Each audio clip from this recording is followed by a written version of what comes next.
My name is Chris Soderstrom, and we are at Fidos Farm, which is about 7 miles south of Olympia and Lacey in the Evergreen Valley.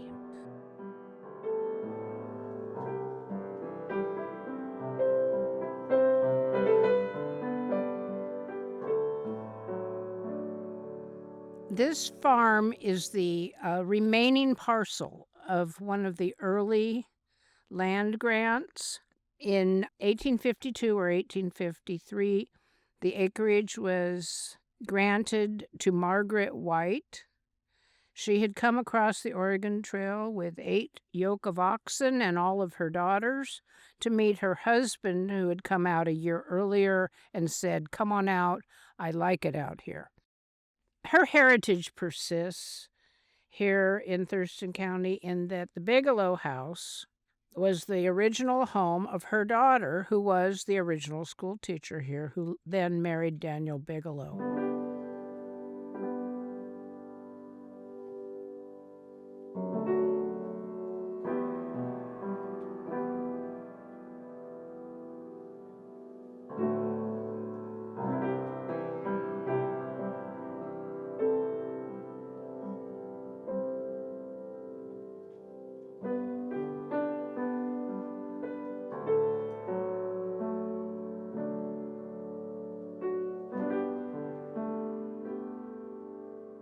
We're walking around, noticing that, yes, the buildings are exactly what we were looking for.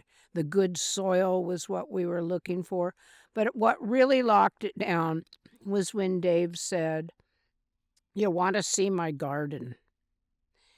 And Dave took me out to his garden, and I just fell to my knees and ended up running the soil through my fingers. And I just looked up at him and said, "I think I'm real convinced that this is the right place." It was the soil. I knew I could grow anything on that soil, and that it certainly had already proven to be a successful grass farm, which was what I was headed toward, was good grass farming. We usually have 200 sheep at Fido's Farm. I have a goal of the number of sheep we run exactly matching the amount of grass we can grow. We're looking at nurturing the native grasses and improving the species of grasses that are found in our pastures. We have done things like no-till seeding of orchard grass, and every year we spread manure in selected fields. We spend all of our time on managing the grass.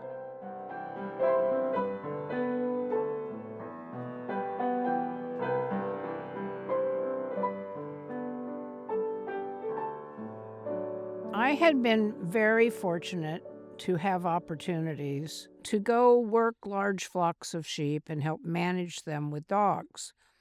And I knew what a rewarding experience that was. And I thought, I wonder if there's a way I can create that for people who have other herding dogs. I kept batting that idea around until it just kind of formed up, and we knew that we would have dog herding and agility. And then Pat Labine at Oyster Bay said, if you took care of boarding or daycaring 10 dogs a day, you're going to find your budget come together. And it has indeed proven to be what we needed for cash flow.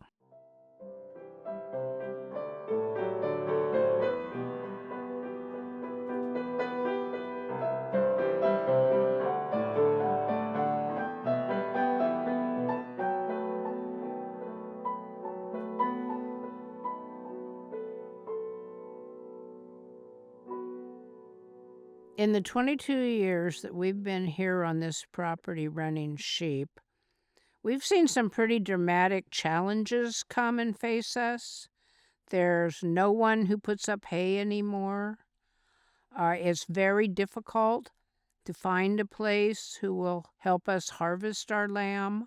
We are just now really seeing the encroachment of development around us.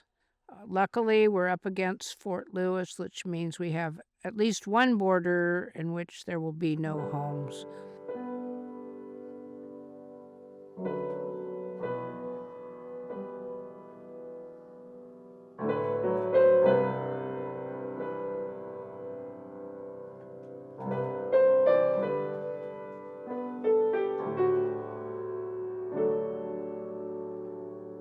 One advantage that I have really seen with the enthusiasm of the Farmland Trust in trying to make sure that we remove the development rights from this property is that I don't have that worry about my family being faced with a situation where they can't keep the land.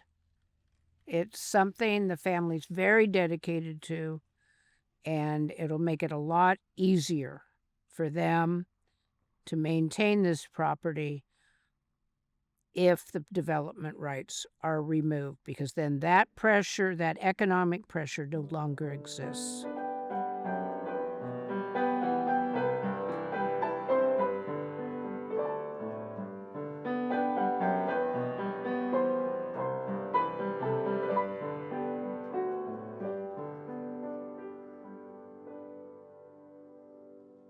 Well, I can't emphasize enough that Fidos is a community. New people are constantly joining. Any day you come here, you see smiling people all over. It's a place of sanctuary. It's serene here. Fido's Farm is magical. And the ability to have an enterprise that shares this beautiful place with the public is invaluable.